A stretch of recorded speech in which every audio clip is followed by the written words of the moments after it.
Tarbiyah Sunnah Channel. Lillah, nyunnah, merenah. Yuk belanja di Tarbiyah Sunnah Mart. Dengan belanja di Tarbiyah Sunnah Mart, Anda turut berpartisipasi dalam dakwah yang diselenggarakan YTS. Assalamualaikum warahmatullahi wabarakatuh. Innal hamdalillah nahmaduhu wa nasta'inuhu wa nastaghfiruh wa na'udzu billahi min shururi anfusina wa sayyiati a'malina man yahdihillahu fala mudilla lahu wa man yudlil fala hadiya lahu. Asyhadu an la ilaha illallah wahdahu la syarika lah wa asyhadu anna Muhammadan abduhu wa rasuluhu la nabiyya ba'dah. Qala Allah ta'ala fi kitabil karim, a'udzu billahi samii'il 'aliim minasy syaithaanir rajiim. Ya ayyuhalladzina amanu taqullaha haqqa tuqatih wa la tamutunna illa wa antum muslimun. Ya ayyuhan nasu taqu rabbakum alladzi khalaqakum min nafsin wahidah wa khalaqa minha zawjaha wa bassa minhuma rijalan katsiran wa nisaa'a wattaqullaha alladzi tasaaluna bihi wal arham innallaha kana 'alaikum raqiba. Ya ayyuhalladzina amanu taqullaha wa qulu qawlan sadida yuslih lakum a'malakum wa yaghfir lakum dhunubakum wa man yuti'illaha wa rasulahu faqad faza fawzan 'azima. Amma ba'd, fa inna asdaqal haditsi kitabullah wa khairal hadi hadi Muhammad sallallahu alaihi wasallam wa syarrul umuri muhdatsatuha wa kullu muhdatsatin bid'ah wa kullu bid'atin dhalalah wa kullu dhalalatin finnar. Ayyuhal ahibba asanallahu wa iyyakum, para jamaah yang hadir di Masjid At-Taqwa, para Kanmas Arjamanik, baik dari bapak-bapak maupun ibu-ibu, ikhwah sekalian, rahimanallahu wa iyyakum, juga para pendengar dan pemirsa yang bergabung bersama Tarbiyah Sunnah Media. Pada kesempatan pagi menjelang siang hari ini, kita akan melanjutkan kembali kajian kita di antara adab Islam, yaitu adab dukhulil manzil, adab masuk rumah.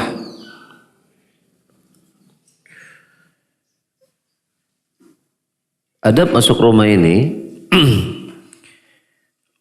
dia merupakan bagian yang menunjukkan akan komprehensifnya atau syumuliyahnya pendidikan atau pengajaran dalam Islam, yang itu ada pada semua keadaan dari kehidupan seorang muslim.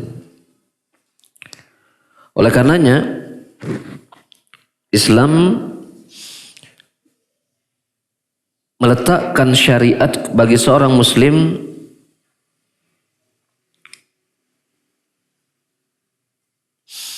tentang beberapa adab ketika mereka memasuki rumahnya, yang hendaklah seorang muslim tersebut beradab dengan adab tersebut.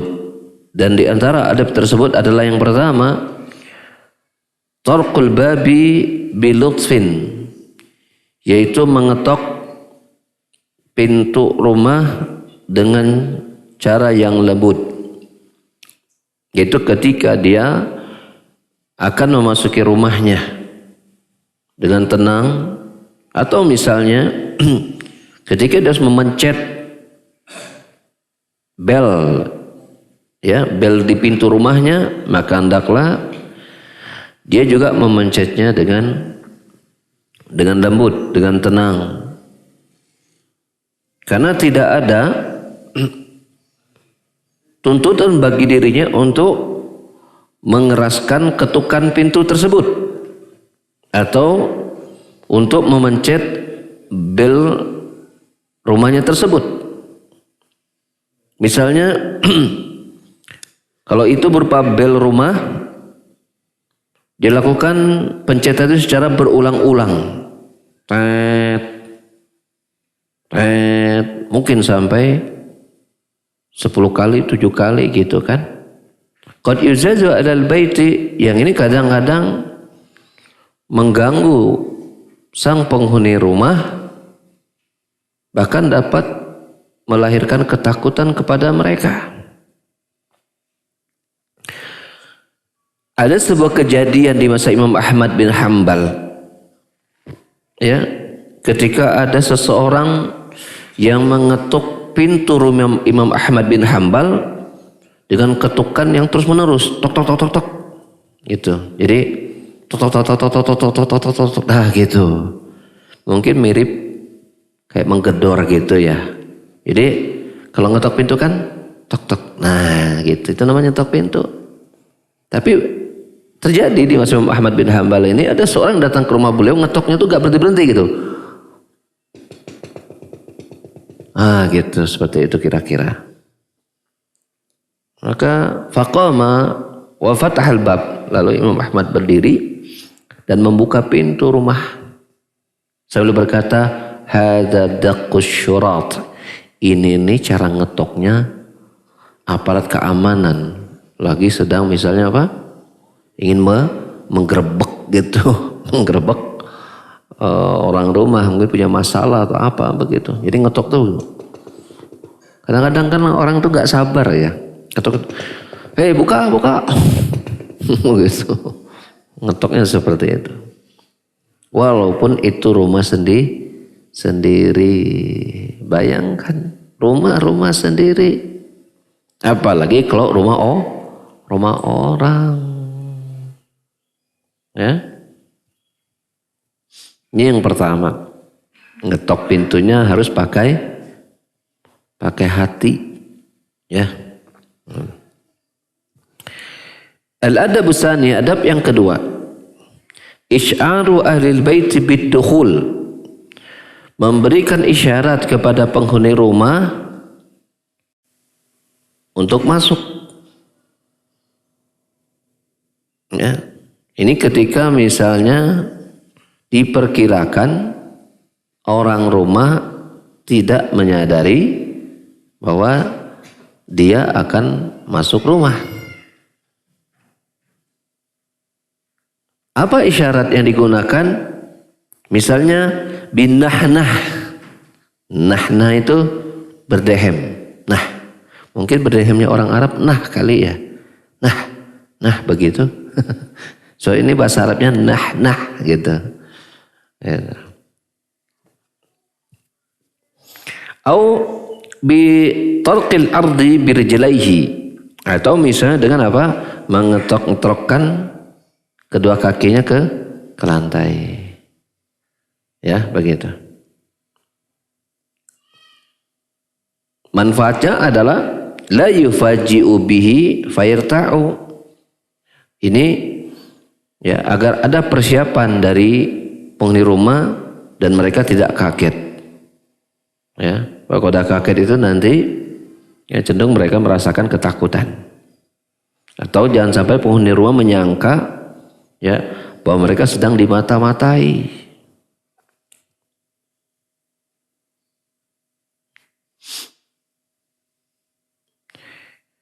Berkata Imam Ahmad bin Hanbal rahimahullah taala, idza dakhala ar-rajulu baitahu istahabba lahu ay yatanahnah ay yuharrik na'alaihi.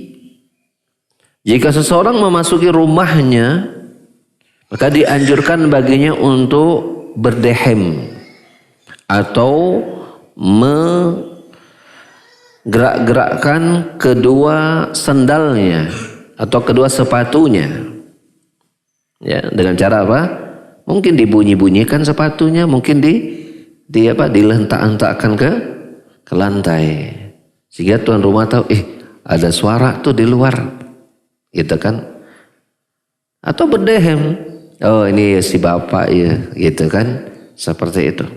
Jadi memberikan isyarat ya sambil ngetuk gitu kan, tok tok tok gitu, seperti itu.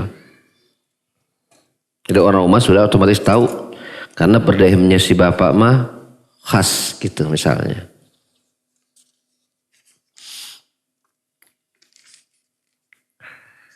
Berkata Amir bin Abdullah bin Mas'ud, berarti ini anaknya Abdullah bin Mas'ud. Kana abi, adalah bapakku, idza dakhala dar, jika beliau memasuki rumah, istanasa, asy'ara anhu bima yu'annisuhum. Beliau ketika memasuki rumah, beliau memberikan isyarat kepada keluarganya yang mereka ketahui. Ya, mungkin sudah ada kesepakatan sebelumnya ya dengan keluarga, kalau yang datang teh saya, ya suaranya pasti kalau pakai suara ini loh suaranya misalnya. Ya, ada dibuat kesepakatan. Berdehemnya mungkin dibuat khusus misalnya, misalnya, gitu kan. Oh, kok berarti si bapak, gitu. Seperti itu. Dibuat kode. Lalu kemudian sambil berbicara, gitu kan. Ini bapak nih, gitu misalnya. Nah, itu sudah dibiasakan seperti itu. Assalamualaikum, tuh. Bapak nih, gitu kan. Abi. Gitu seperti itu. Wa rafa'a sautu hatta yastanisuh, dan suaranya memang dikeraskan hingga orang rumah mengenalinya. Seperti itu.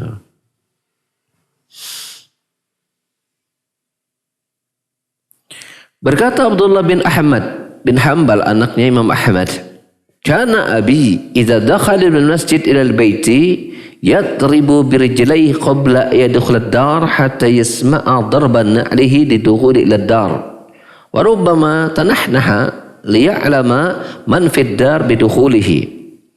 Adalah kebiasaan bapakku ketika beliau memasuki rumah sepulangnya dari masjid, itu dengan memukulkan kakinya, ya, memukulkan kakinya ke lantai sebelum beliau masuk rumah, hingga suara ketukan sandal atau kakinya itu atau sepatunya itu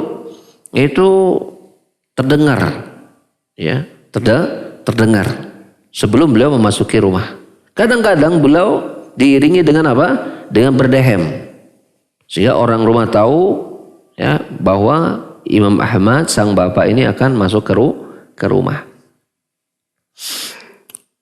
Ini adab yang kedua dari adab memasuki rumah. Adab yang ketiga, ad-dukhul birrijlil yumna, masuk ke rumah dengan mendahulukan kaki kanan.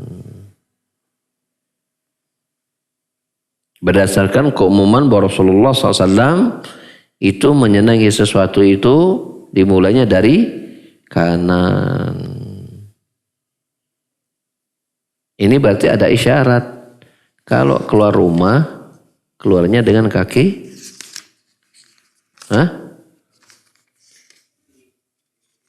kaki kiri, ya.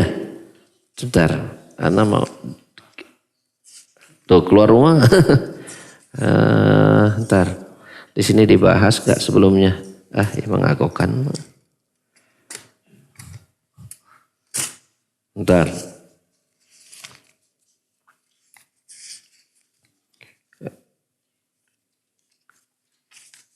Kho, ya, berarti al-khuruj minal manzil, ya.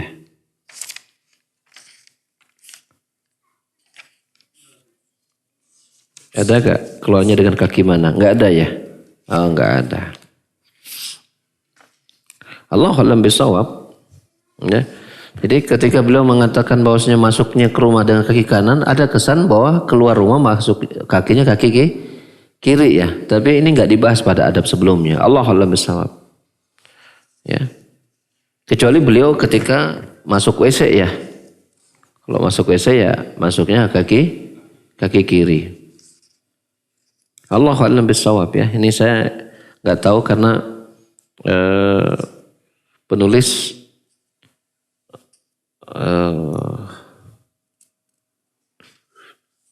hanya menyampaikan poin saja.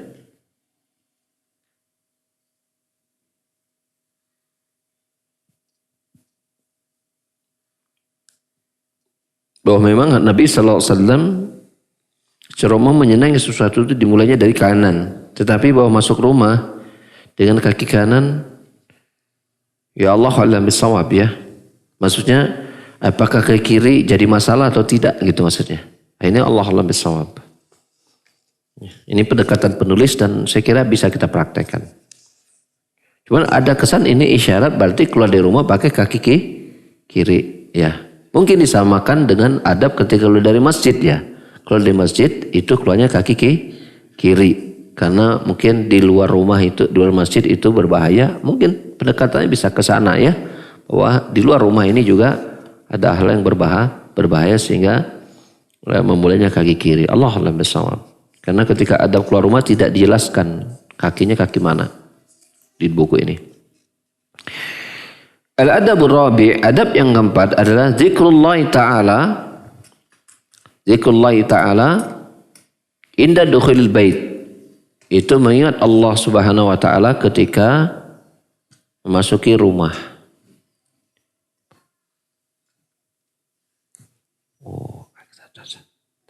Oh dia begitu ya. Susah ya. Yang gini aja.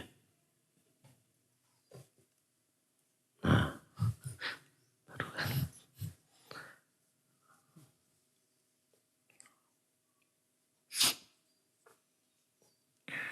Manfaat dari berzikir kepada Allah Subhanahu wa taala ketika masuki rumah ini adalah dapat menjaga rumah dan penghuninya dari syaitan. Nabi SAW bersabda, "Idza dakhala ar-rajulu baitahu," jika seseorang itu memasuki rumahnya, fa dzakara smallahi ta'ala hina yadkhulu wa hina yat'amu. Ya. Kemudian dia menyebut Allah, mengingat nama Allah Subhanahu wa taala ketika dia masuk dan ketika dia makan. Maka syaitan pun berkata kepada teman-temannya maksudnya, "La mabita lakum wala asya'a hahuna." Kalian ini tidak memiliki tempat untuk menginap dan makan malam di sini, di rumah ini. Jadi ketika seseorang masuk rumah, kemudian dia menyebut nama Allah, maka syaitan mengatakan, dan termasuk ketika dia akan makan, dia baca bismillah, ya, maka syaitan berkata kepada teman-temannya, kita tidak ada tempat untuk menginap malam ini di sini dan tidak ada makan malam tersedia di rumah ini. Ini menunjukkan bahwasanya ketika kita masuk rumah pun kita mengucapkan apa? Bismillah. Karena didampingkan dengan makan dan kita tahu ketika makan bacanya apa? Bismillah. Lalu bagaimana kalau seandainya dia tidak mengucapkan bismillah? Kata Nabi berikutnya adalah wa in dakhala wa lam yazkur ismallahi inda dukhulihi qala syaitan adraktumul babid. Namun ketika dia masuk ke rumahnya tidak mengucapkan bismillah, syaitan berkata kepada teman-temannya, kalian atau kita malam ini dapat tempat menginap. Kalau kemudian diikuti bahwasanya wa lam yazkur masallahi inda mat'amihi, diikuti kemudian penghuni rumah itu ketika dia sebelum makannya tidak mengucapkan bismillah ya di tempat makannya, maka syaitan pun berkata kepada teman-temannya, adraktumul mabit wal asya, kita dapat tempat menginap dan makan malam, santap malam. Ya, Masya Allah ya, mengerikan juga ya. Maka mungkin di malam hari ketika kita berada di rumah, kok terasa hati itu gelisah gitu ya. Kok terasa ya suasana rumah kok kelihatan nggak nyaman gitu. Kita bingung apa sebabnya. Bisa jadi ya itu pengaruh yang dilemparkan oleh syaitan ke dalam rumah dan ke dalam hati kita. Ya. Syaitan itu kan gaib, tidak kelihatan, sehingga pengaruh yang dia berikan kepada kita, kepada syaitan nggak usah nyebut beliau, ya.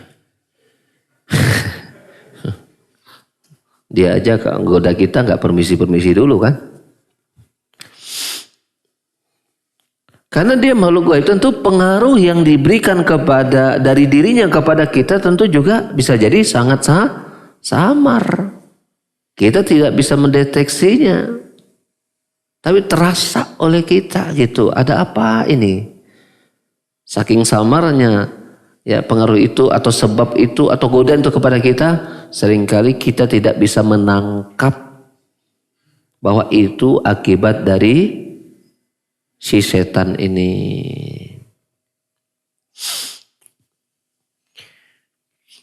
Ada hadis yang lain yang Rasulullah sallallahu alaihi wasallam ajarkan bentuk zikir ketika memasuki rumah. Dan riwayat Abu Dawud ya, dari sahabat Abu Malik Al-Asy'ari, ini disahihkan dalam kitab Sahih Al-Jami' Syekh Albani rahimahullah taala. Rasulullah sallallahu alaihi wasallam bersabda, "Idza walijar rajulu baitahu," jika seseorang memasuki rumahnya, falyaqul, hendaklah dia mengucapkan, "Allahumma inni as'aluka khairal maulaj wa khairal makhraj. Bismillahi walajna wa bismillahi kharajna wa 'alallahi rabbina tawakkalna." Suma yusallim ala ahli. Maka hendaklah dia mengucapkan, Allahumma inni as'aluka khairul maulaj wa khairul makhraj. Ya Allah, aku meminta kepadamu kebaikan tempat masuk dan kebaikan tempat keluar, atau kebaikan ketika masuk atau kebaikan ketika waktu keluar. Bismillahi walajna, dengan nama Allah kami masuk rumah. Wa bismillah kharajna, dan dengan nama Allah pula kami keluar dari rumah. Wa 'alallah rabbina tawakkalna, dan kepada Allah lah Rabb kami bertawakal. Lalu kemudian apa? Dia mengucapkan salam kepada penghuni rumahnya. Assalamualaikum, begitu.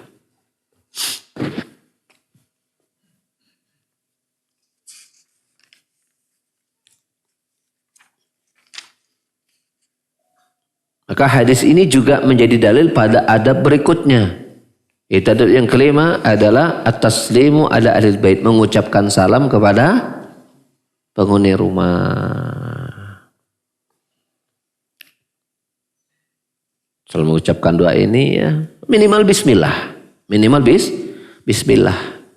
Ucapkan salam. Cuman salam di kita ini sangat-sangat berbeda ya. Panjang pendeknya dengan orang Arab. Kita ini salamnya kumnya panjang ya. Assalamualaikum. Assalamualaikum. Bahkan sinnya nggak dibaca. Assalamualaikum gitu. Kumnya panjang. Yang soalnya itu kan Assalamualaikum. Nah gitu. Karena kumnya itu kan ada belat. Kum, kaf, dan mim. Nggak ada wawunya di situ. Nggak ada wawunya di situ. Kalau ada waw mungkin kita baca panjang mungkin nggak apa-apa ya. Assalamualaikum. Ini berantakan semua itu. Cuman ketika kita praktekkan di Indonesia, Assalamualaikum. Oh, orang Arab men, gitu digoda juga. Kacau gitu. Praktekkan yang benar, udah saking seringnya salah, praktekkan yang benar dianggap aneh. Assalamualaikum ya akhi. Waalaikumsalam. Wah, salamnya mantap jawabnya. Assalamualaikumnya enggak yakin. Kan begitu kan? Assalamualaikum. Begitu kan di kita ini. Masya Allah. Santunnya tapi salah ucapannya.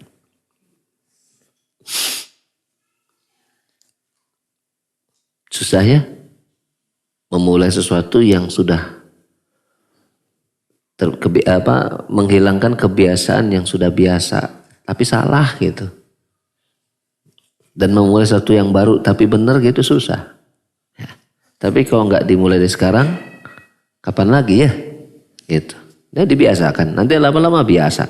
Dulu saya juga waktu pertama kali memperkenalkan Abu Umar itu aneh itu.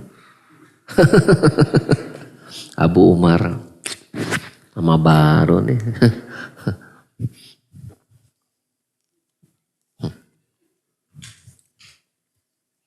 termasuk orang rumah ya. Dulu tuh awal-awal itu termasuk ibu saya gitu kan. Kakak, adik gitu. Pas ada tamu datang ke rumah, pas waktu saya pulang kampung lebaran, karena beberapa iwan-iwan kita yang udah kenal saya gitu kan. Gitu. Assalamualaikum. Kak, ada Abu Umar enggak? Ada Ustadz Abu Umar enggak? Abu Umar. Aneh. Tapi sekarang udah biasa ya. Biasa. Jadi kok kadang-kadang menggunakan orang ya memperkenalkan dia dengan nama itu. Ya sama ya. Kita datang sesuatu yang baru, ya tentu memulainya kagok ya, canggung. Tapi kalau kita biasakan lama-lama jadi biasa. Nah ada lagi kejadian lucu. Dulu saya itu memberikan nama saya itu dengan Abu Khonsa. Awal mula pertama kali saya itu Abu Khonsa. Umar sudah ada waktu itu. Cuman suatu ketika saya membawa tamu dari Kuwait.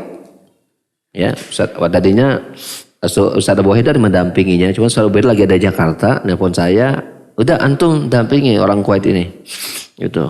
Ya berbekal modal bahasa Arab seadanya gitu kan. Ini bawa keluarga, dia pengen jalan-jalan ke Lembang, lihat syariater gitu. Iya itu. Nah, di ngobrol jalan sama Abu Hisham namanya waktu itu, si ini. Tanya, kayak pente, Mas Bek. Karena kok orang itu harus kenal kok nama Smuk itu siapa namamu disebutkan jangan langsung Abu. Ya, apalagi abu-abu jangan. Kenalkan namanya nama asli. Nama saya Ismi Indra. Indra Abu Khonsa. Kam laka minal walad. Ente punya anak berapa? Khomsa, waktu itu masih 5. Oh, Mas Mahun. Namanya siapa aja? Khonsa Umar. Oh, Umar. Ayo nah. Dan anta Abu Umar. Nama antum itu Abu Umar kalau begitu. Kita waktu itu mengira ketika nama itu dipakaikan Abu itu pada anak yang pertama. Ternyata dalam budaya Arab itu untuk Abu itu dilanggarkan kepada laki-laki. Sejak itu saya mempromosikan lagi Abu Umar. Aneh juga orang udah kenal Abu Khonsa waktu itu. Gitu. Ya saya pulang ke rumah ya maaf-maafan sama Khonsa gitu ya. Kamu maaf ya, Khonsanya ditinggalin dulu, kata Abu Umar sekarang gitu. Nah itu intinya memang memulai sesuatu yang baru, memperkenalkan yang baru itu memang canggung, tetapi kalau sudah terbiasa insya Allah jadi biasa. Sebagaimana pepatah kita mengatakan apa? Allah bisa karena biasa. Itu pepatah peribahasa. Ya dodanalah pokoknya ya. Susah kita membedakan pepatah atau peribahasa. Adab yang berikutnya asadis adalah at-tasawwuk, yaitu bersiwak. Ya, bersiwak. Karena Nabi sallallahu alaihi wasallam kana idza dakhala baitahu bada bis-siwak, adalah Nabi sallallahu alaihi wasallam ketika beliau masuk rumah, maka setelah masuk yang pertama kali beliau lakukan adalah apa? Bersiwak. Enak sih karena siwaknya udah ada di saku baju beliau. Gitu masuk langsung siwak gitu. Kita kan berarti harus ke kamar mandi dulu ya. Begitu. Masya Allah. Banyak sekali ya sunah-sunah Nabi yang kita tinggalkan. Allahu Akbar.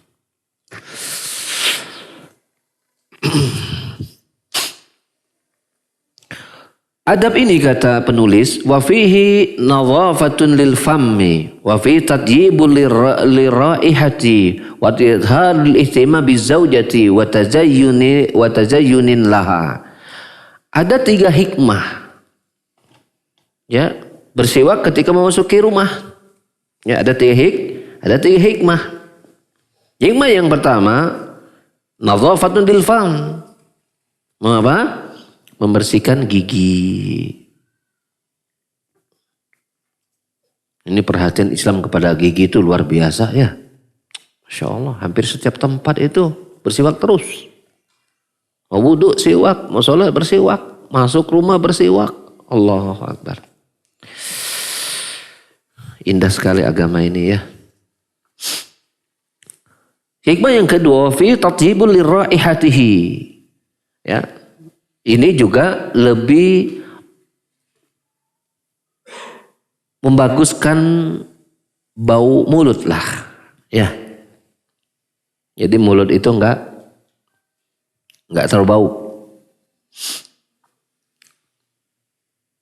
Yang ketiga, memberikan perhatian kepada istri, menampakkan kepedulian kepadanya. Ya memang kadang-kadang kita ya, atau sering malah ya, kita ini kurang memberikan perhatian untuk tampil prima, tampil menarik di hadapan pasangan kita. Karena kita merasa segini juga masih kepake. Ya. Udah sama-sama tahu lah gitu kan ibaratnya. Nah ternyata kita perhatikan Islam tidak demikian. Bahkan kepada pasangan pun kita harus berusaha untuk tampil baik gitu kan. Ibnu Abbas, kita pernah membahas tentang bagaimana Ibnu Abbas itu senang memakai wewangian untuk dirinya, sebagaimana dia senang istrinya itu berwangi-wangi untuk dirinya. Nah kita bapak-bapak kan rata-rata berwangi-wangi tubuh kita itu kan kalau pergi pengajian, pergi ke undangan, pergi ke tempat pekerjaan, baru berwangi-wangi. Ya, pulang ke rumah, bau kesang itu, bau peluh dan keringat itu tetap dipertahankan sampai di kasur. Ya. Sampai-sampai ketika masuk rumah langsung ya suasana rumah jadi berubah. Semua anggota rumah pegang hidung semua. Si bapak. Gitu kan. Nah cepat kita ya mengganti kondisi tubuh kita yang tadi berpeluh kesang, ya berbau keringat. Cepatlah kita mengubah posisi itu supaya kita berwangi-wangi. Mungkin duduk sebentar untuk sekedar ada angin. Tadi ingin kita mungkin mandi atau memakai, kalau misalnya nggak mandi karena pulangnya malam khawatir masuk angin, mungkin kita misalnya pakai tisu basah yang wangi. Kan sekarang banyak jual. Ya, kalau perlu pakai tisu anak kita yang kecil itu kan wangi tuh, tisu bayi. Nah nggak apa-apa, mintalah bangsa 10 biji begitu kan. Nanti belikan lagi tapi. Itu. Jadi wangi. Itu. Nah begitu juga artinya begini, bila kita membiasakan itu di hadapan pasangan kita, dijamin istri kita juga akan malu kalau melayani kita dengan bau bawang, bau kompor, bau kesang juga akan malu. Karena apa? Karena kita sebagai suami membiasakan untuk tampil wangi di hadapannya, dan itu berpahala loh. Menyenangkan istri. Dan kita lihat ini gigi kan. Bersiwak. Bersiwak itu. Tentu bukan berarti giginya wangi badannya dibiarkan berbau. Berarti gigi diperhatikan, anggota badan lebih-lebih lagi harus diperhatikan. Gitu maksudnya. Al-adabu sabi, ini adab yang terakhir dari adab masuki rumah, yaitu sholatul rakaatain, sholat 2 rakaat. Ini sebenarnya sudah kita bahas ya ketika kita membahas adab keluar dari rumah. Itu sholat 2 rakaat. Ya, karena kata Nabi SAW bahwa sholat 2 rakaat ini baik ketika pergi keluar dari rumah atau ketika masuk rumah itu tamna'anika badakhlas su. Kedua, ya 2 rakaat itu tersebut akan menghalangimu dari pintu-pintu masuknya keburukan di dalam rumahmu. Ya, seperti itu. Nah, ini kurang lebih ya 7 adab ketika masuk rumah. Baik. Kita pindah kepada adab yang baru, adab berikutnya, yaitu adab doa, adab berdoa.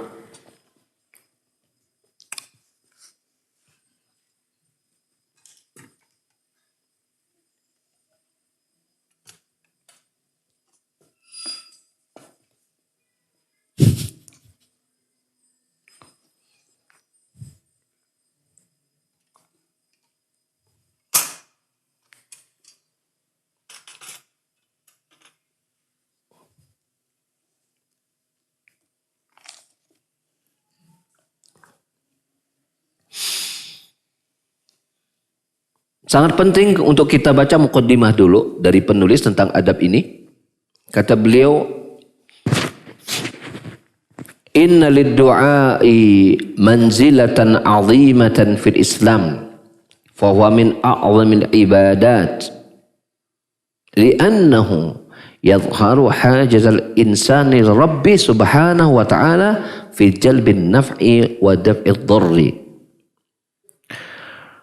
Sesungguhnya doa itu memiliki kedudukan yang sangat agung di dalam agama Islam.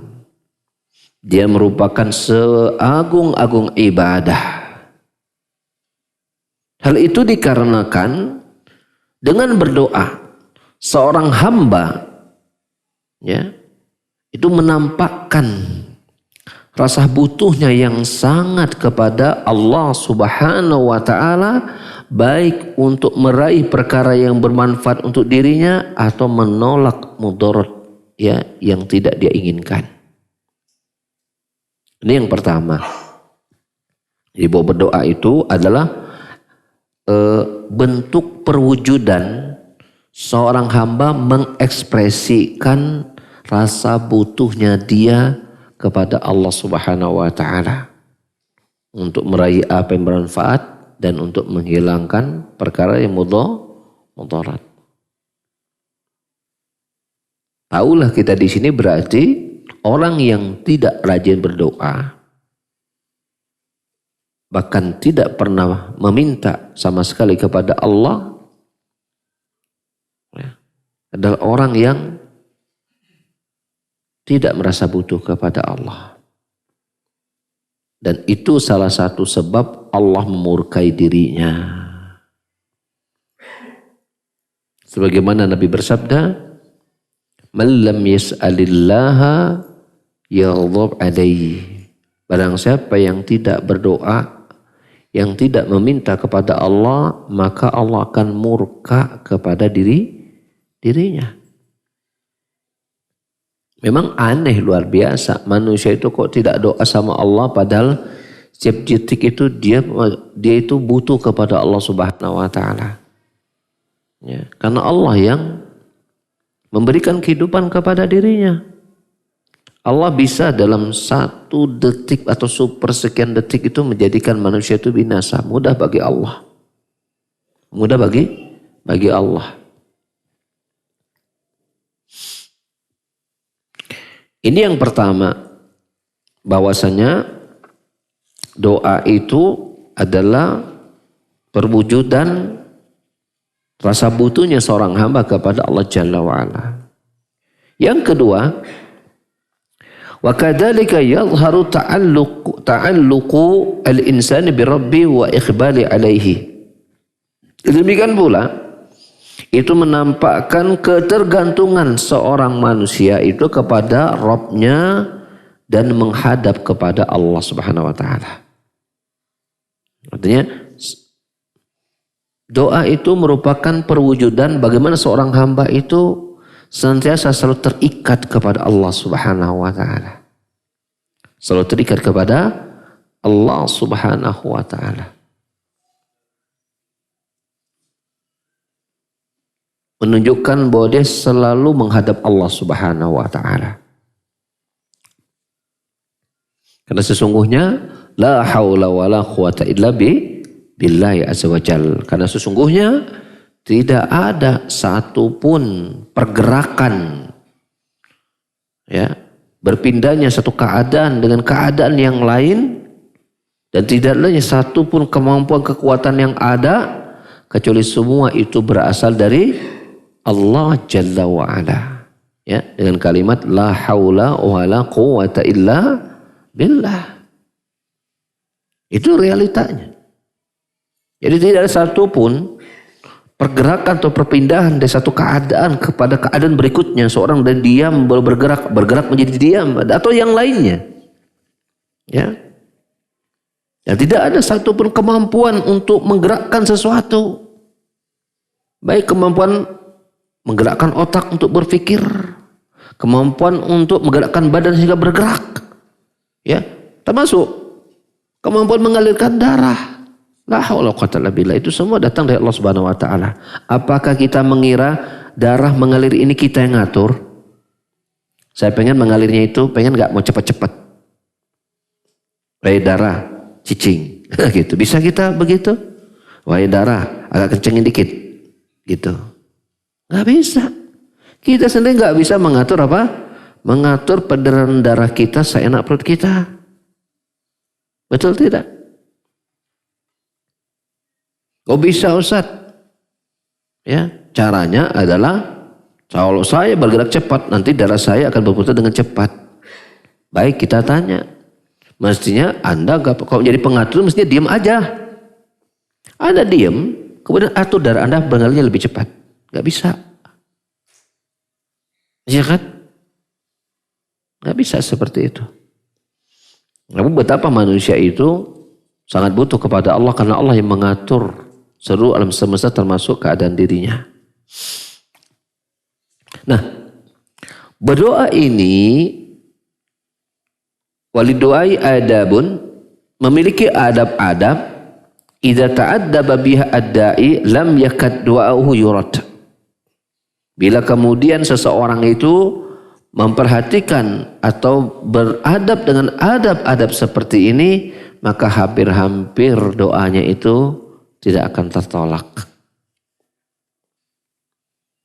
Al-adabul awal, adab yang pertama adalah an-niyas salihah, memiliki niat yang lurus. Ya, bahwa ketika seorang itu berdoa, dia berniat, ya, bahwa sebelum dia berdoa itu dia berniat bahwa dia ingin menegakkan ibadah kepada Allah Subhanahu wa Ta'ala. Karena apa?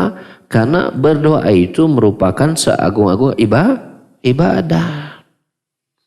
Kan kalau kita kan kalau berdoa itu kan niatnya itu pokoknya pengen minta dikabulin doang, benar kan? Padahal sebelum kita berdoa, yang kita hadirkan itu saya ingin berdoa kepada Allah dan berdoa ini adalah bentuk pendekatan diri saya kepada Allah Subhanahu wa Ta'ala. Itu dihadirkan. Ya. Dia ingin menghadirkan bagaimana ketergantungan dia kepada Allah Subhanahu wa Ta'ala akan kebutuhan diri itu juga terwujud.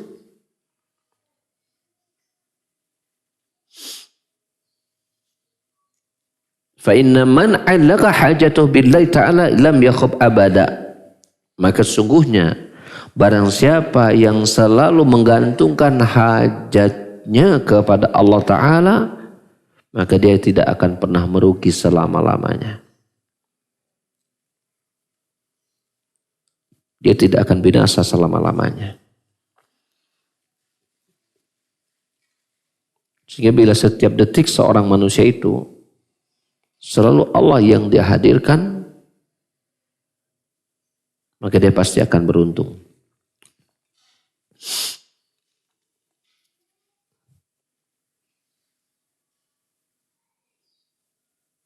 Kita lagi diam, kita doa sama ya Allah, jadikanlah hidup saya barokah ya Allah. Kita lagi berjalan, kita doa ya Allah, ampuni dosaku ya Allah. Ya. Kita lagi belajar, kita berdoa, ya Allah berikanlah pahala dari ilmu ini ya Allah. Terus gitu kan. Kita masuk rumah, ya Allah jadikan anak dan istri saya. Ya, jadikan keluarga saya, istri saya, anak saya. Ya. Dan semua orang saya cintai.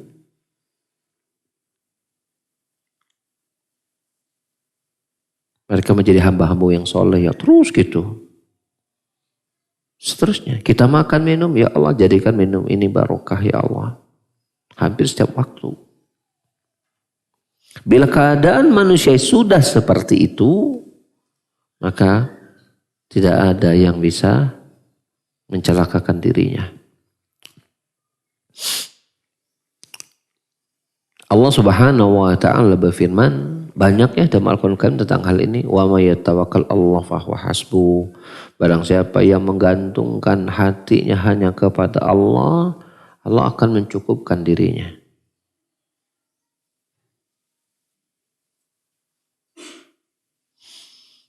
Allah juga berfirman, alaihissallahu kafin abdah. Belumkah Allah itu cukup bagi hambanya? Ucapan para nabi, Rasulullah SAW ketika perang Badar, Nabi Ibrahim ketika diikat dengan tali, kemudian dikumpulkan kayu-kayu bakar di sekeliling dan ketika akan dibakar, belum mengucapkan, mereka dua nabi ini, ucapan Nabi Ibrahim, ucapan Nabi kita Muhammad SAW, itu mengucapkan kalimat apa? Hasbunallah wa ni'mal wakil. Cukuplah Allah sebagai pelindung dan penolong kami. Seperti itu. Mendawamkan doa menunjukkan betapa hamba itu selalu butuh kepada Allah Subhanahu wa taala. Dan dia tidak akan rugi. Al-adabu tsani, adab yang kedua adalah al-iksaru minad doa. Memperbanyak doa. Karena doa itu adalah ibadah. Karena doa itu adalah ibadah sebagaimana Allah Ta'ala firman, wa qala rabbukum ud'uni astajib lakum innal ladzina yastakbiruna an ibadati sayadkhuluna jahannama dakhirin. Dan Rabbmu telah berfirman, ud'uni, berdoalah kepadaku, astajib lakum, maka aku akan ijabah doa-doa kalian. Innal ladzina yastakbiruna an ibadati, sesungguhnya orang-orang yang menyombongkan diri, istikbar, menyombongkan diri dari beribadah kepadaku, maksudnya dari berdoa kepadaku, sayadkhuluna jahannama dakhirin, maka dia akan masuk dalam neraka jahanam dalam keadaan hina dina. Surat Ghafir ayat 60. Ya, Ghafir ini sama dengan surat Mukmin ya, surat Mukmin ayat 60. Dan Nabi SAW menegaskan inna doa wal ibadah, sesungguhnya doa itu adalah ibadah. Lalu kemudian Rasulullah membaca ayat yang tadi disebutkan, yaitu surat Mukmin ayat 60.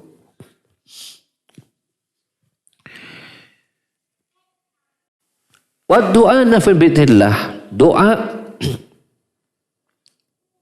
memiliki banyak manfaat dengan izin Allah Ta'ala. Sebagaimana Nabi SAW bersabda, ad-du'a'u yanfa'u mimma nazal wa mimma lam yanzil fa'alaikum ibadallah bid-du'a.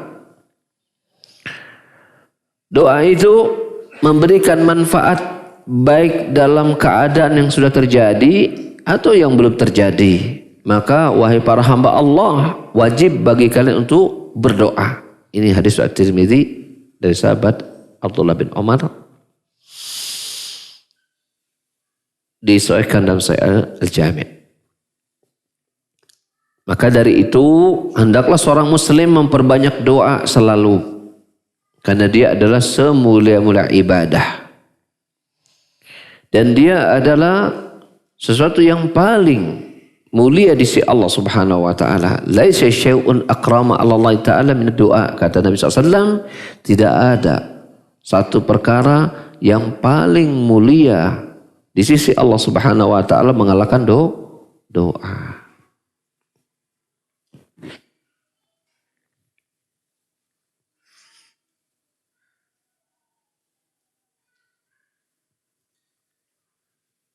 Sehingga orang yang paling banyak berdoa adalah orang paling mulia di sisi Allah Subhanahu wa taala. Kita bertemu dengan ayat inna akramakum indallahi atqakum. Sungguhnya yang paling mulia di antara kalian adalah yang paling bertakwa. Di sini hadis ini menunjukkan, dalam hadis ini Rasul bersabda, tidak ada satu perkara yang paling mulia di hadapan Allah kecuali doa. Menunjukkan bahwasanya orang yang paling Allah muliakan adalah orang yang paling banyak berdoa.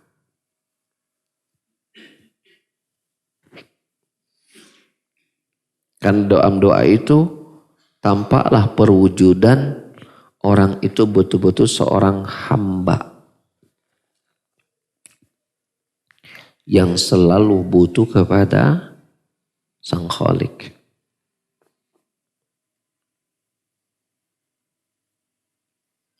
Orang yang senantiasa berdoa akan terjaga dari sifat takabur.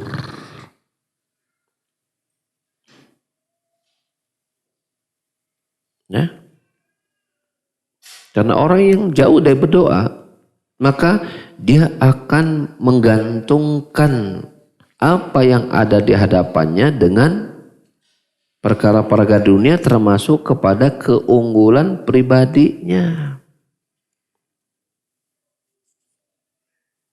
Ada suatu di hadapannya, tenanglah, ini mah gampang.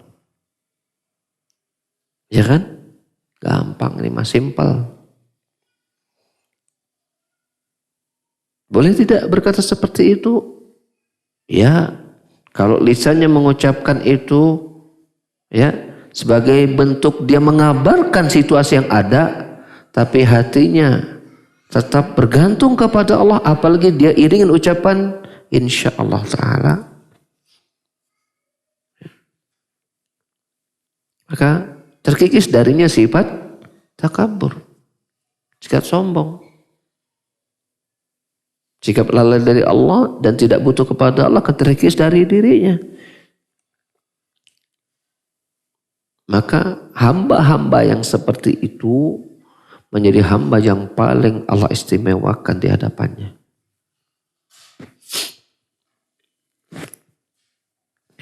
Al-adabu salis, adab yang ketiga adalah ad-du'a'u ala taharatin. Ya. Yaitu berdoa itu dalam keadaan bersuci. Walaupun tidak bersuci enggak masalah. Hanya kalau bersuci ini lebih afdal. Lebih afdal. Didasarkan pada keumuman sabda Rasulullah SAW, la yuhafidhu alal wudu illal mu'min.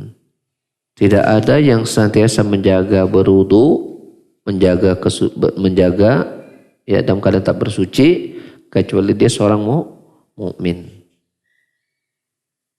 Ini menunjukkan bahwasanya senantiasa berwudu, apalagi ketika berdoa kepada Allah, itu lebih afdal. Al-adabur rabi, adab yang keempat, su'alullah ta'ala bibutunil akfi. Meminta kepada Allah Subhanahu wa taala dengan menengadahkan bagian dalam telapak tangan. Jadi meminta kepada Allah dengan bagian dalam telapak tangan.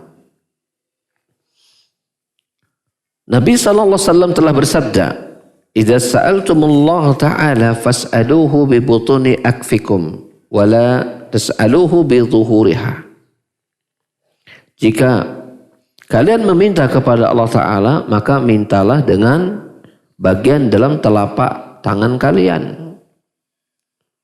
Janganlah kalian meminta dengan bagian punggung, ya, punggung telapak tangan kalian. Demikian juga beliau bersabda, kana idza da'a ja'ala batina kaffihi ila wajahahu.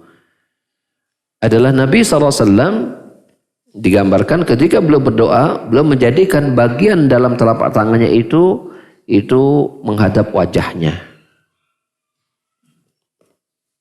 Ini.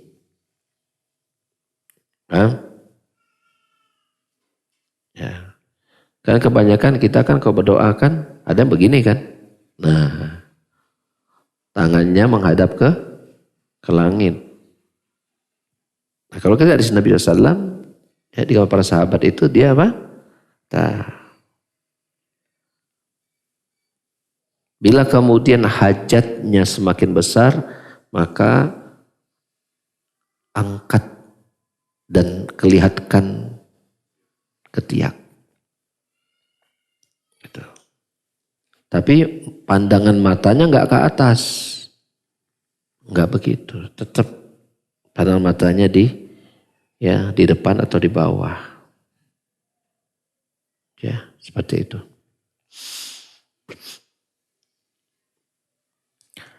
Gambaran cara berdoa seperti ini lebih menampakkan rasa butuh kepada Allah.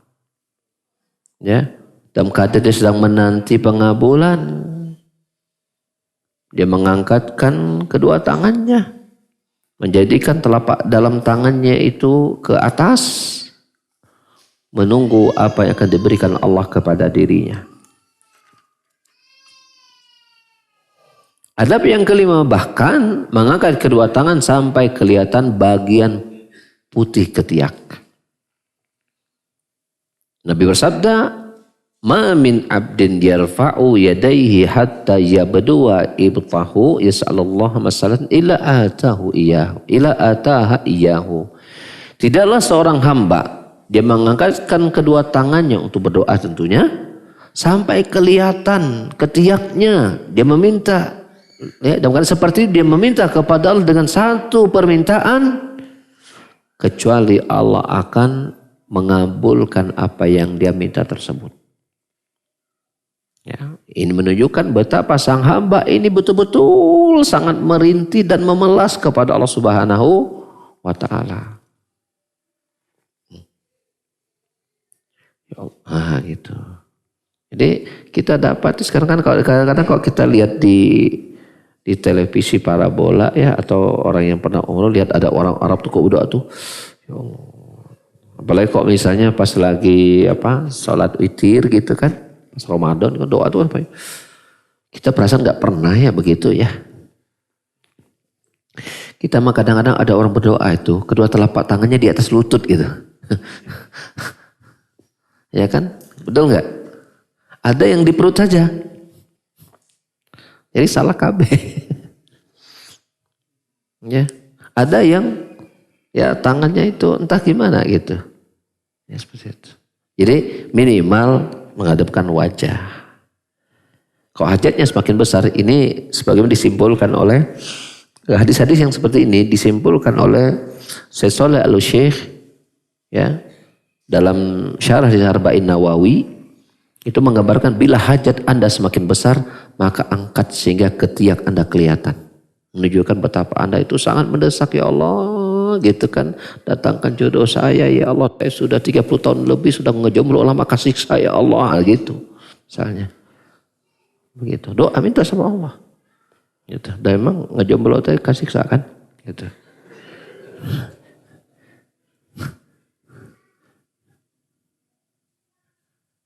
Kadang ada seorang itu mungkin menderita sakit ya, yang sakitnya sudah cukup lama dan membutuhkan biaya. Nah, angkat doa sama Allah dengan sampai kelihatan ketiaknya. Minta, ya Allah sembuhkan penyakitku, ya Allah. Penyakit ini semakin berat aku rasakan, ya Allah. Dan tidak ada mengangkat penyakit kecuali Engkau, ya Allah. Dan seterusnya.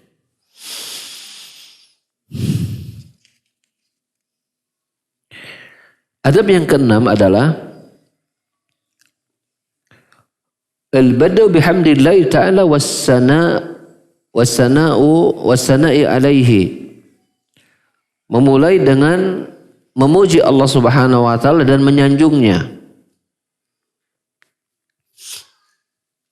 Dan ini bahkan mestinya seorang muslim itu melakukannya dalam segala urusannya. Apalagi memang Allah Subhanahu wa ta'ala dia adalah yang paling memiliki hak untuk mendapatkan seluruh pujian dan sanjungan.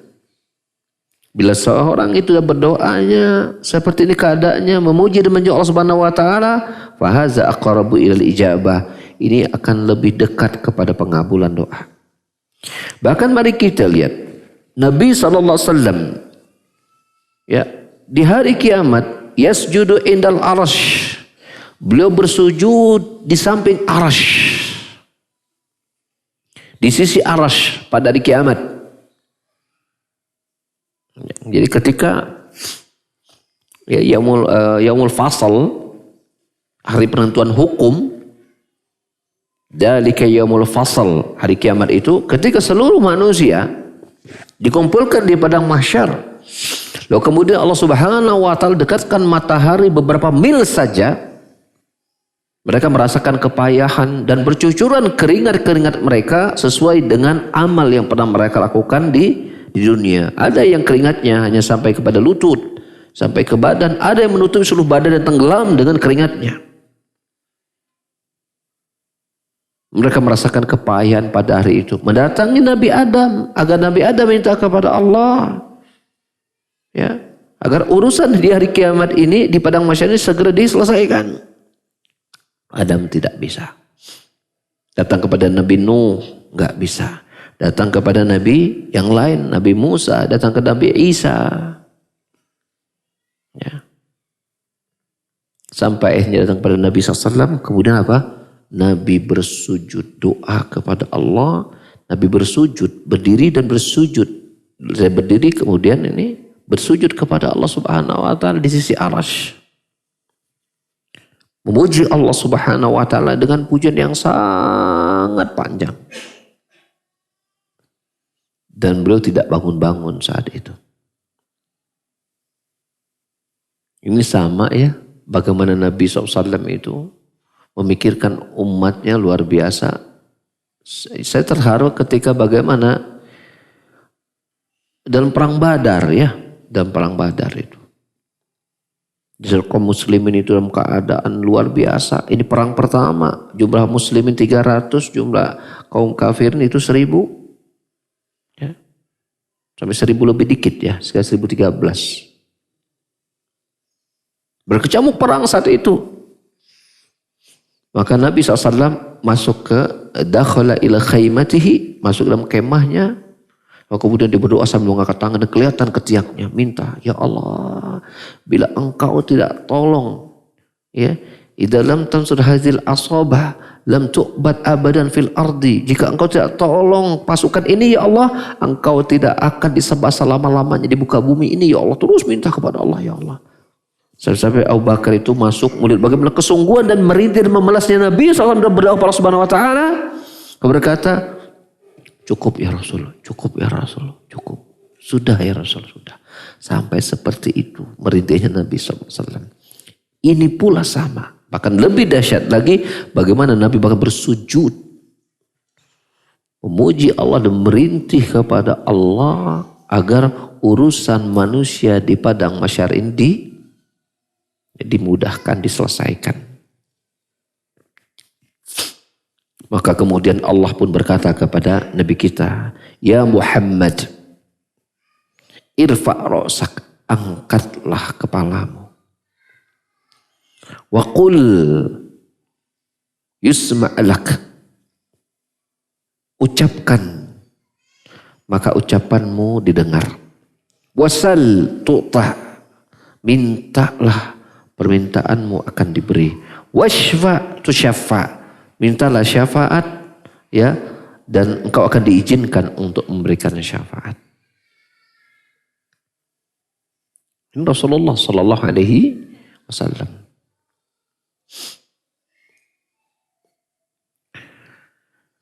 Ada sebuah kejadian yang ada di zaman Nabi Sallallahu Alaihi Wasallam, di mana saat itu Nabi mendengar adanya seseorang berdoa di dalam salatnya. Dalam doa itu dia tidak memuji Allah dan tidak bersalawat kepada Rasul.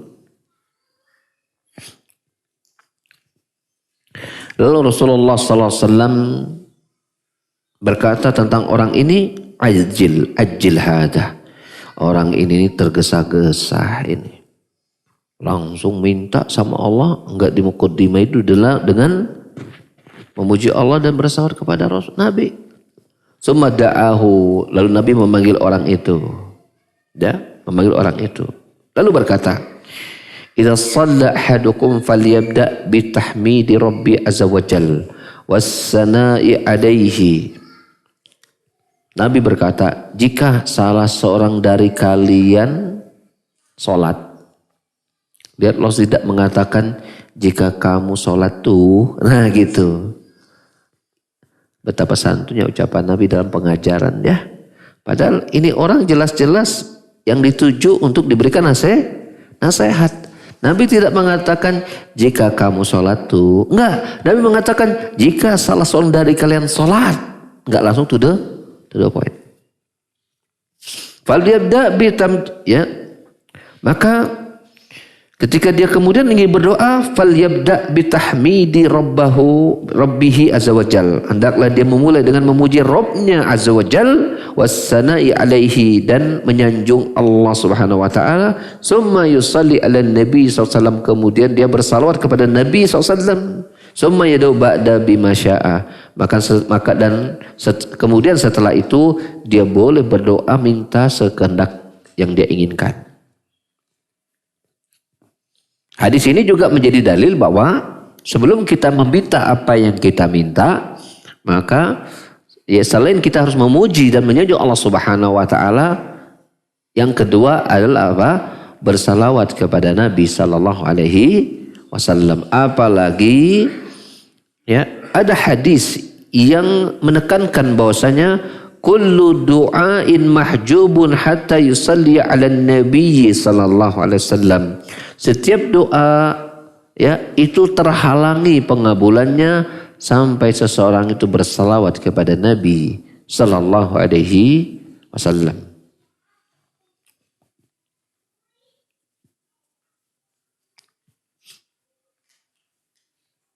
Disahihkan oleh Syalmani dalam Sahih Al-Jami' ya.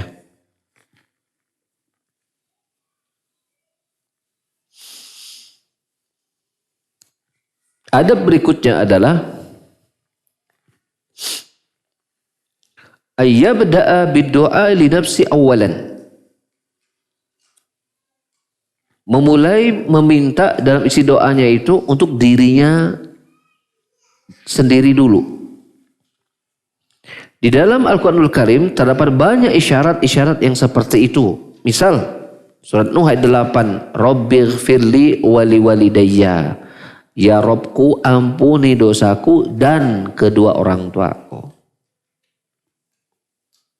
Al-A'raf 151, qala rabbighfirli wali akhi.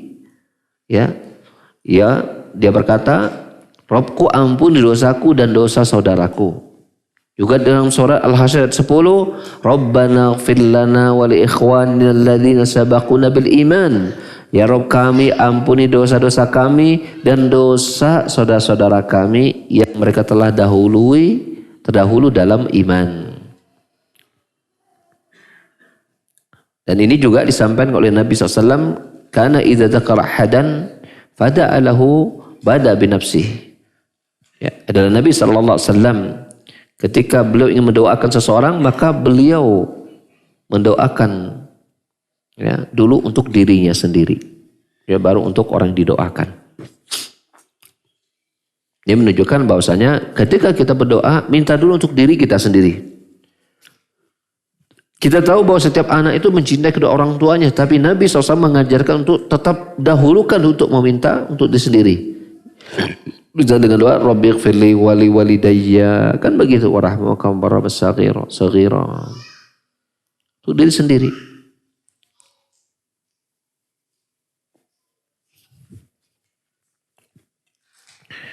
Adab yang ke-9 adalah al-azmu fil mas'alah. Bersungguh-sungguh dalam berdoa, dalam meminta. Jangan ragu atau memunculkan pengecualian in syi'ta, jika engkau mau ya Allah. Tidak, tapi harus bersungguh-sungguh, berkuat, ngotot minta kepada Allah.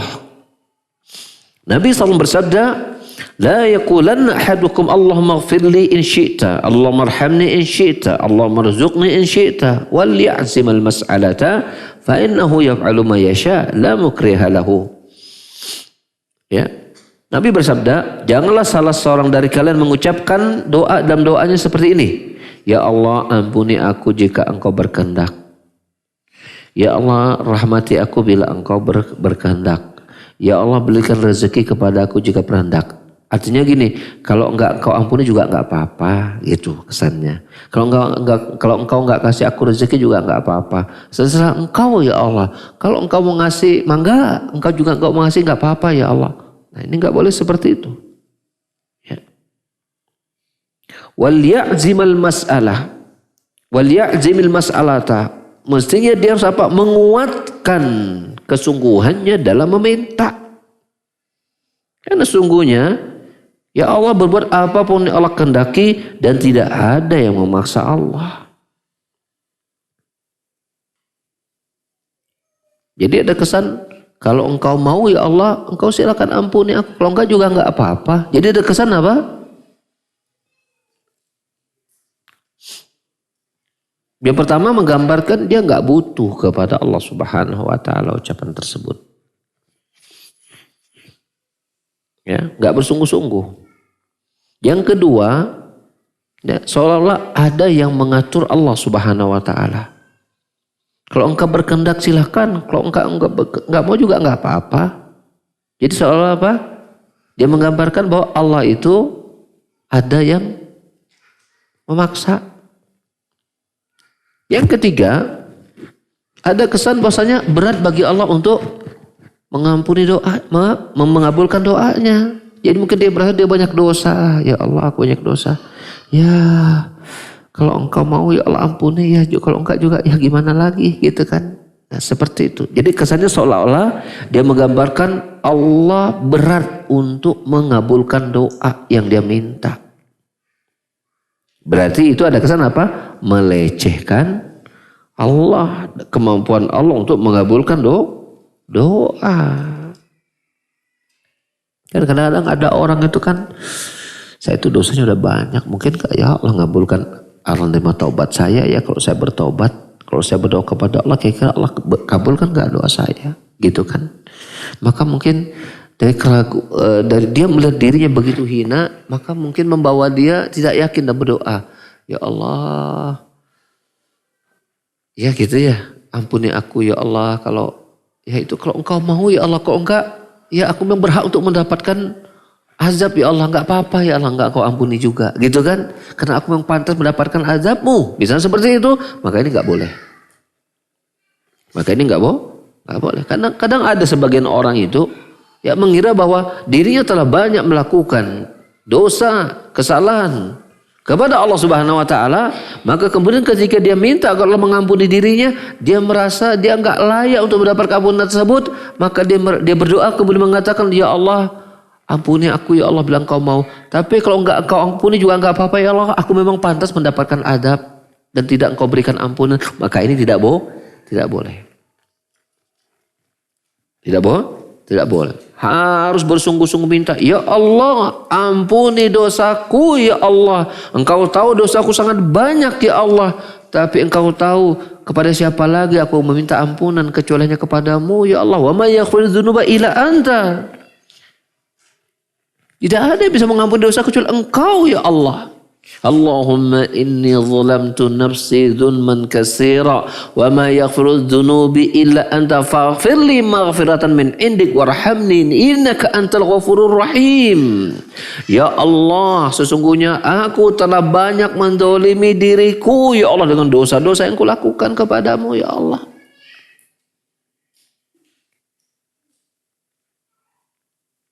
Faghfir li maghfiratan min indik. Maka berikan ampunan dengan ampunan yang ada di sisimu ya Allah.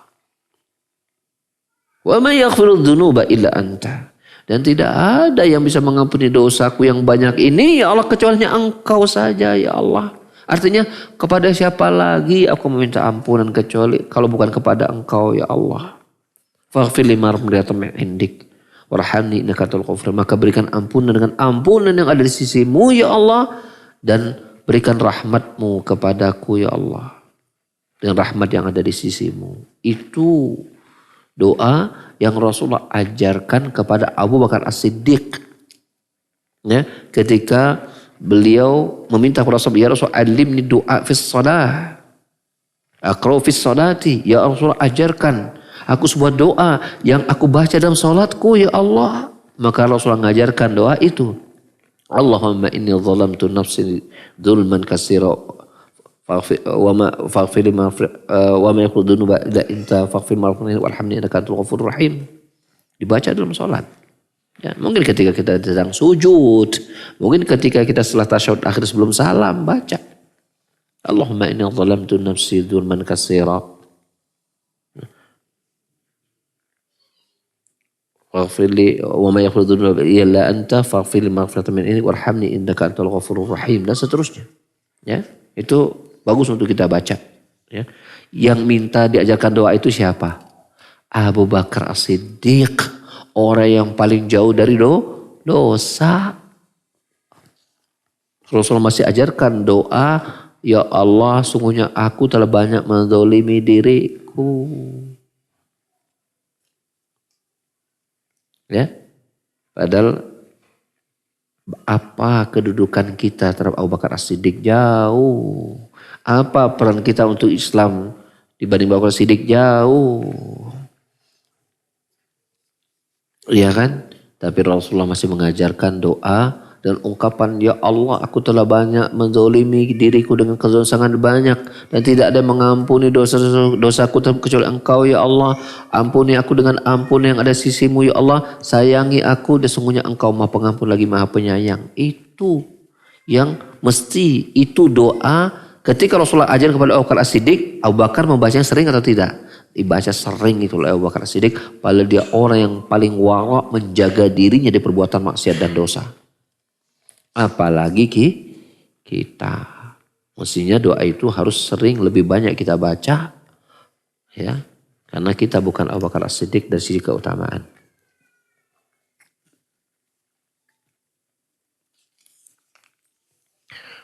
Adab yang ke-10 adalah hudurul qalbi fid doa. Menghadirkan hati dalam doa. Maka hendaklah seseorang itu menghadirkan hatinya dan pikirannya ketika dia berdoa. Janganlah kemudian dia berdoa dengan lisan dan hati yang tidak hadir.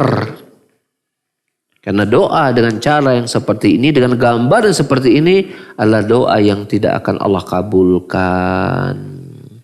Berdasarkan sabda Nabi SAW, Uda'ullaha wa antum muqinuna bil ijabati wa'lamu anna Allah la yastajibu du'aan min qalbin ghafilin lahin. Berdoalah kepada Allah Ta'ala dalam keadaan engkau yakin akan pengabulan doa tersebut. Dan ketahuilah sesungguhnya Allah tidak akan menerima doa dari hati yang lalai lagi lengah. Makanya bisa jadi mengapa doa-doa kita itu tidak terkabul, mungkin satu, ya kita nggak yakin dengan apa yang kita minta. Yang kedua, ya kita tidak paham apa yang kita baca.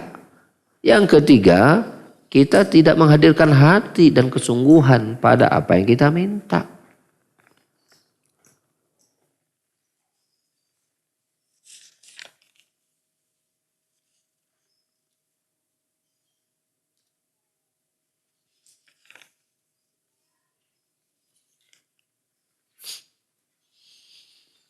Dan ini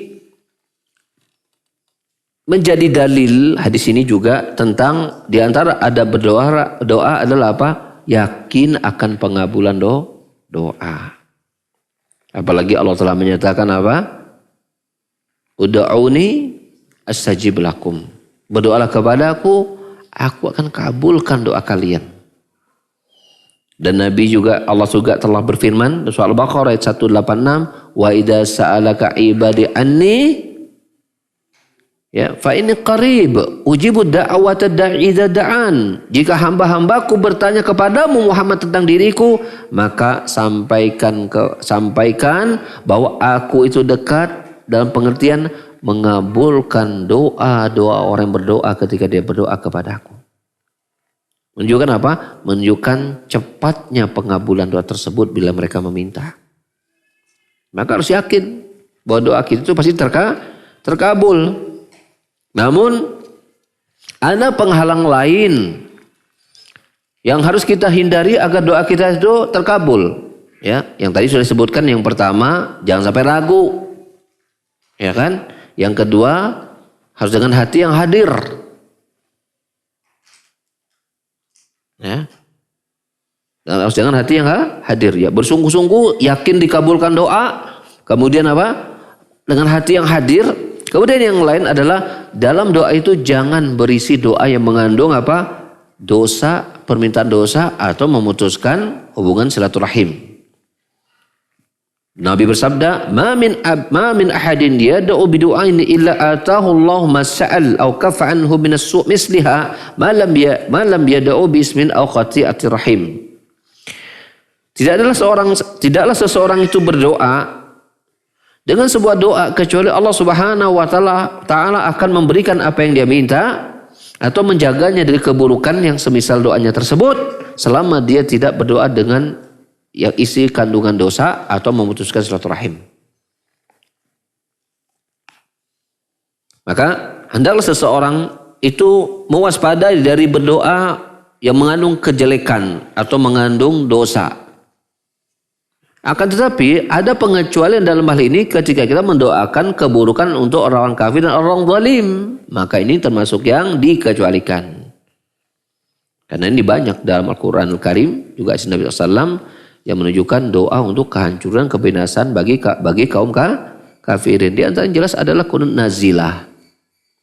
Ya, termasuk doa yang dibaca oleh jamaah-jamaah umroh itu kan doanya itu apa? Allahu Akbar, Allahu Akbar, la ilaha illallah, la syarika lahu, mulkul hamdu wa huwa ala kulli syai'in qadir. Yuhyi wa yumiitu wa ala kulli syai'in qadir. La ilaha illallah, la syarika la, anjaza wa'ada wa nasara bada wa hazamal ahzaba wa itu. Dan seterusnya. Itu doa untuk kehancuran ya musuh-musuh Allah Subhanahu wa taala.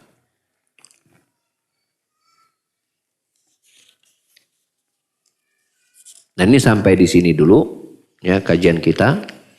Dan ini memang ada berdoa ini enaknya sih tuntas ya, tetapi tidak apa-apa kita cukupkan sampai di situ dulu.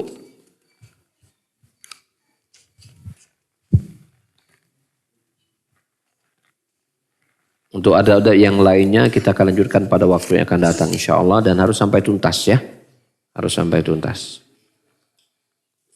Ya baik sampai di situ insya Allah nggak ada pertanyaan ya, nggak ada pertanyaan kan? Ya, soalnya materinya mudah, simple ya, tinggal dijalankan ya. Dan betapa doa ini adalah kedudukannya penting dalam syariat agama kita dan kita itu bermanfaat buat kita, maka perhatikan ada adab kita dalam berdoa ya. Ya kita cukupkan kajian kita di kali ini. Jazakumullahu khairan wa barakallahu fikum. Subhanakallah bihamdika asyhadu an la ilaha illa anta astaghfiruka wa atubu ilaik. Wa akhiru da'wana alhamdulillahi rabbil alamin. Assalamualaikum warahmatullahi wabarakatuh.